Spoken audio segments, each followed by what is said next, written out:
Shadow. I'm gonna be completely honest here. I tried to make a version of this video that was more serious and structurized, but the entire file for all the footage for the whole episode got corrupted, and my editor is not functioning. So just gonna make this.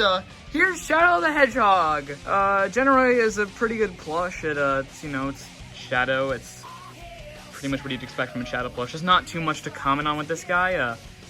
Everything you'd expect on a Shadow plush is there and accounted for. In terms of specific things that are weird with this plush, the main body uses it like a fuzzy fabric material, and it has this specific kind of color. It's kind of off greenish gray, like a really dark gray, but it's kind of greenish. It's not wholly black.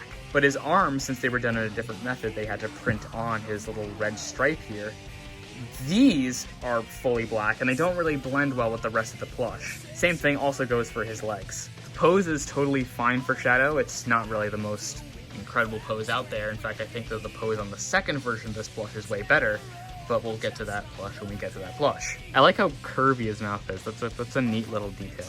His shoes are a little bit disappointing because they lack a lot of detail on the bottom, like the air holes that the air comes out of, so Shadow's jet boots can function. But it's fine. A lot of companies do neglect to include that. I just wish that, Tomy had decided to at least put some circles on there. I mean, seriously, it's just a bunch of circles.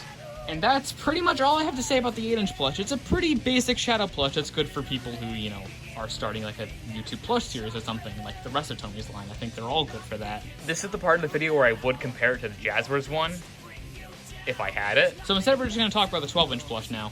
Like the 12-inch Sonic, the 12-inch Shadow is essentially just a better version of the 8-inch plush. And that I mean, it's just generally better made. They didn't really fix as many problems with the 8-inch Shadow like they did on the 12-inch Sonic compared to the 8-inch Sonic. His pose is a little bit different, and I mean, that counts for something. They did not fix the fabric inconsistencies, despite the fact that this was released after the second version of the 8-inch Shadow plush, and they fixed it on that plush, so I don't know why they couldn't just transfer it over to this one. I don't get it. Its expression was changed a little bit. That's something.